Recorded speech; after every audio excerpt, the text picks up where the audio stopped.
What if everything you believed about mermaids was a lie? Forget the children's tales. Forget the golden combs and sweet songs on the ocean breeze. What hides beneath the waves doesn't sing. It whispers. It doesn't enchant. It terrifies. It doesn't want to be discovered, but it does want to be remembered. What you're about to hear isn't a fantasy, nor a fable. It's a shadow from a buried past, a fragment that only surfaces for those brave enough to look beneath the surface. Are you ready? Take a deep breath, because what follows is a descent, and there's no way back to the surface unchanged. Have you ever stood silently before the sea? Felt something breathe with you? An ancient presence, quiet and watching, just beyond the waves?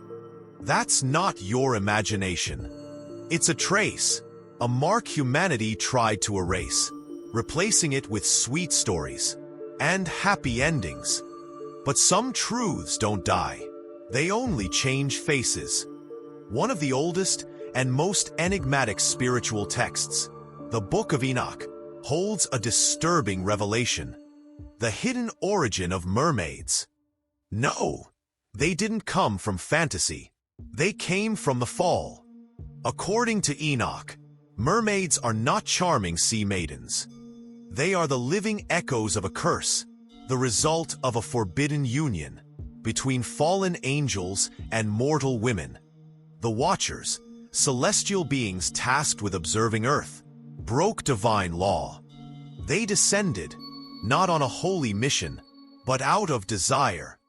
They took human wives, and from these unions came the Nephilim, hybrid giants, corrupt, powerful.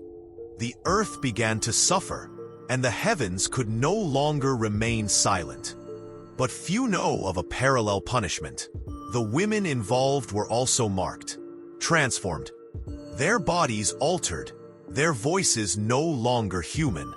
They were cast into the deep, not as victims, but as eternal reminders of the trespass. They became creatures of the abyss, trapped between beauty and horror, eyes burdened with an eternal sentence, voices turned into weapons. And thus, the first mermaids were born. Still think they're beautiful beings perched on rocks, waiting for sailors to fall in love?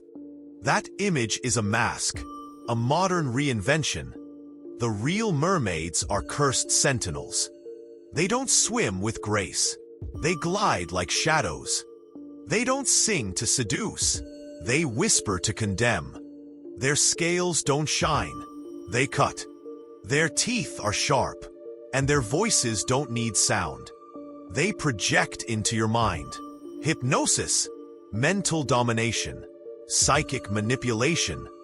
Many modern accounts tell of sea encounters, dark-eyed figures, paralyzing presence, a mix of fear and fascination. That's what makes them so dangerous. They don't want to destroy, they want to control. Sounds exaggerated? Then how do you explain the fact that cultures from every corner of the world describe similar beings? The Greeks saw mermaids as soul predators. The Norse believed in sea entities that heralded disaster. In Egypt, there were tales of water-linked hybrids tied to the realm of the dead. And among indigenous American peoples, there are legends of aquatic women with supernatural powers.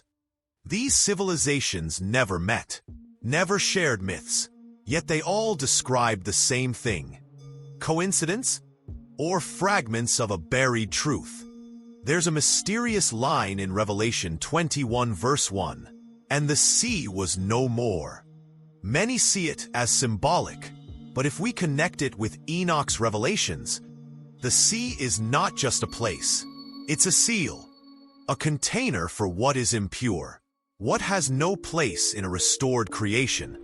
Mermaids, in this light, are not free spirits. They are living remnants of the original transgression. Set apart, exiled. The ocean is their prison, a blue limbo. And though they belong neither to heaven nor earth, They are still there, watching.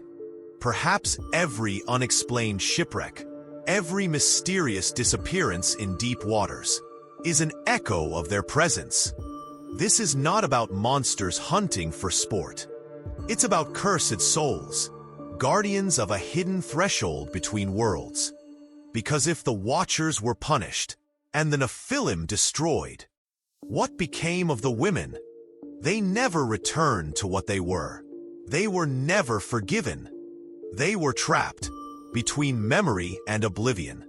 And the sea, vast and silent, became their tomb and their castle. So next time you feel fear near the ocean, don't ignore it. It's not fear of the water. It's something older, deeper. Something your soul still remembers, even if your mind refuses to accept it. If this mystery has made you question what you thought you knew, subscribe to Hidden Fragments. There is still much more to discover beneath the waters of forgetfulness.